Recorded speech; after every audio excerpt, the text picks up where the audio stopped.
Olá, bem-vindos a mais essa nossa conversa. Hoje a gente vai mergulhar num conceito-chave, né? A lei de liberdade, direto de O Livro dos Espíritos. A gente vai usar como base o capítulo 10 do livro terceiro, que fala das leis morais. E a ideia aqui é tentar entender melhor como essa doutrina enxerga a liberdade, desde assim a liberdade mais básica, natural, até as relações com livre-arbítrio, fatalidade, temas bem complexos. Vamos ver o que se diz sobre escravidão, liberdade de pensamento, de consciência, até sobre conhecer o futuro. Bom, vamos começar a abrir essa caixa. Para iniciar, a pergunta básica. Existe liberdade total, assim, absoluta, para o ser humano segundo essa visão? Olha, a resposta que a gente encontra na fonte é bem direta. Não. Liberdade absoluta, não. A própria vida em sociedade já impõe uma dependência mútua, né? Ninguém é uma ilha. Certo. Então, essa liberdade, chamada natural, ela tem um limite muito claro. O direito do outro. A gente precisa respeitar o espaço alheio, sabe? Aquela ideia de não invadir o campo do vizinho, né? O meu direito acaba onde começa o do outro. Exatamente, essa é a lógica. Esse respeito é fundamental para a liberdade poder existir numa coletividade. E um ponto interessante é que o texto diz que essa liberdade real, ela não está ligada à origem social, mas sim ao desenvolvimento da pessoa, intelectual e principalmente moral. Interessante. Quanto mais evoluído, mais livre e responsável, seria isso? Isso, mais consciente dos limites e da importância do respeito mútuo para exercer a própria liberdade. Faz todo sentido. E pensando nesses limites, um limite histórico terrível foi a escravidão. Como a doutrina se posiciona sobre isso? A condenação é total. O texto é bem enfático ao dizer que algo contrário à lei de Deus, à lei natural, é um abuso da força bruta mesmo. E algo que tenderia a desaparecer. Sim, com o progresso da humanidade. E qualquer lei humana que tente justificar a escravidão é vista como, assim, antinatural, porque rebaixa a pessoa à condição de animal, de coisa. Mas mesmo nessa situação horrível, o valor interno da pessoa, o espírito, ele permanece intacto, quer dizer, sob essa lei maior. Exato. A fonte deixa claro que a condição externa não define o valor interior. Um espírito encarnado como escravo poderia ter qualidades morais muito superiores às do seu senhor, por exemplo. A posição social não define a moralidade. De forma alguma. Mas, é importante dizer, o texto também alerta a condição de escravidão por privar a pessoa de liberdade, de aprendizado, de desenvolvimento, ela acaba, assim, prejudicando o progresso daquele espírito naquela vida específica. É uma violência contra o propósito evolutivo dele. Entendido. Saindo um pouco dessa liberdade externa, das ações, e entrando mais na nossa mente. E a liberdade de pensamento. Essa tem limites? Aí a coisa muda de figura. O pensamento, para essa doutrina, é visto como essencialmente livre, sem barreiras. É descrito como algo que, tipo, ultrapassa o espaço físico, sabe? Não dá para prender o pensamento. Que interessante essa distinção. Mas se o pensamento é tão livre assim, como fica a responsabilidade? A gente responde pelo que pensa, mesmo que ninguém saiba? Sim, a responsabilidade existe. Mas veja bem, a fonte direcionar essa responsabilidade para Deus, ou para a consciência cósmica, digamos assim. Só essa instância conseguiria realmente conhecer e julgar a intenção por trás de um pensamento íntimo. Diferente da ação, então. Muito diferente da liberdade de agir, cujas consequências no mundo e para os outros podem e devem ser limitadas pelas leis e pela ética, né? E a liberdade de consciência, como se encaixa nisso? É tipo uma decorrência da liberdade de pensar? Exatamente. A fonte descreve assim: a consciência é esse pensamento mais íntimo, o nosso foro interior, onde a gente avalia as crenças, as intenções. Por isso, a defesa é que ninguém tem o direito de tentar controlar a consciência do outro. E se tentasse? Bom, tentar forçar alguém a agir ou a acreditar em algo contra o que pensa ou sente só geraria hipocrisia, né? Uma máscara social que não reflete a verdade interna. Mas aí surge uma dúvida. Se toda consciência é livre, quer dizer que toda crença, por mais sei lá, estranha que pareça, tem que ser respeitada? O respeito, segundo o texto, está ligado a duas coisas: a sinceridade da pessoa naquela crença e se essa crença a leva para o bem. O limite é bem claro: não prejudicar o próximo. Ah, ok. O limite é o dano ao outro. Isso. Se uma crença ou suas práticas causam dano, desrespeito, violência, aí ela perde esse direito ao respeito total. E tem uma observação que eu acho válida. Doutrinas que realmente são boas, elas tendem a unir as pessoas. As que são falsas ou mal intencionadas costumam gerar discórdia, né? Certo. Bom, chegamos num ponto que sempre dá o que falar: o livre-arbítrio. A gente tem mesmo essa capacidade de escolher nossos caminhos, nossas ações, livremente? A afirmação da fonte é um sim. Um sim bem claro. O argumento é que, se a gente tem liberdade de pensar, a liberdade de agir, que é o livre-arbítrio, é uma consequência lógica. Sem ele, seríamos só máquinas, né? Programados. Sem mérito, sem responsabilidade. Exato. E essa capacidade de escolha, ela não vem pronta, ela se desenvolve junto com a gente, com a inteligência, com a capacidade de discernir.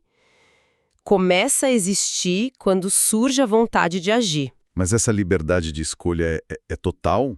Assim, sem nenhuma influência? Ou tem coisas que puxam a gente para um lado ou para o outro? Não, não é absoluta. O texto aponta influências bem importantes. Uma delas são as predisposições que o espírito já traz. Predisposições? Tipo, tendências? Isso, tendências, aptidões, mas também fraquezas, inclinações que a gente já carrega de experiências passadas, de outras vidas. E a outra influência forte vem das sugestões de outros espíritos. Sugestões, como assim? Tanto espíritos que querem ajudar, quanto os que querem atrapalhar, sabe? Eles podem nos inspirar pensamentos, ideias, desejos. Então, essas influências todas as internas, que são as tendências, e as externas, as sugestões, elas podem nos levar a errar. A gente pode ser, tipo, empurrado para o erro. Influenciado, sim. Sugestionado também. Mas a palavra-chave aqui, segundo a fonte, é que nunca somos fatalmente levados ao erro. Ah, essa é a diferença. É crucial. O texto reforça muito. A possibilidade de resistir às más influências sempre existe. A nossa razão, a nossa vontade, o discernimento moral são as ferramentas para isso. A decisão final de ceder ou resistir é sempre nossa. Então a responsabilidade é sempre nossa no fim das contas. Sempre. Inclusive, o texto até critica um pouco essa nossa mania humana de culpar o destino, a má sorte, as influências externas, quando, na verdade, a culpa é nossa mesmo. Seria uma forma de proteger o orgulho, né? Não assumir o próprio erro. Essa questão da responsabilidade leva direto para outra ideia, a fatalidade, o destino. Se a gente tem livre-arbítrio, como fica aquela ideia de que certas coisas tinham que acontecer? Pois é, aí que entra uma distinção bem interessante que a doutrina faz. Ela admite que existe sim uma fatalidade, mas de forma bem restrita. Restrita como? A fatalidade existiria apenas para certos acontecimentos da vida material, física, e principalmente para aqueles eventos que o próprio espírito teria escolhido antes de reencarnar. Escolhido. Como assim? Como provas, desafios ou até expiações necessárias para o seu aprendizado, entende? O tipo de morte física, por exemplo, pode ser um desses eventos pré-determinados. Espera aí. O tipo de morte pode ser fatal? Isso é forte. Pode ser, no sentido do gênero de morte ou do momento final ligado ao esgotamento natural do corpo. Mas, e aqui está o pulo do gato que a mesma fonte destaca, essa fatalidade nunca, jamais se aplica aos nossos atos morais. Ah, ok. Nas escolhas éticas não tem fatalidade. Nenhuma. Nossas decisões sobre o bem e o mal, vícios, virtudes, isso é sempre fruto do nosso livre-arbítrio. Não existe destino que obrigue alguém a ser bom ou mal. A escolha é nossa. Mas se o momento da morte é natural, pode ter um limite previsto, por que a gente se preocupa tanto com segurança, saúde e evitar acidentes? Qual o sentido? Ótima pergunta.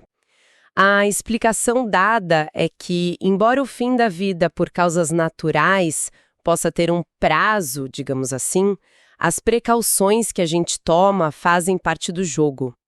São meios, muitas vezes até sugeridos por espíritos protetores, para evitar uma morte prematura. Uma morte acidental que não estava no roteiro? Exatamente. Uma morte que não estava no script original daquela vida. E aqueles perigos que a gente escapa por pouco serviriam como alertas, sabe? Para a gente refletir, talvez mudar algo em nós ou no nosso caminho. E os probleminhas do dia a dia, o pneu que fura na hora errada, o trânsito, isso é fatalidade? A fonte sugere que raramente.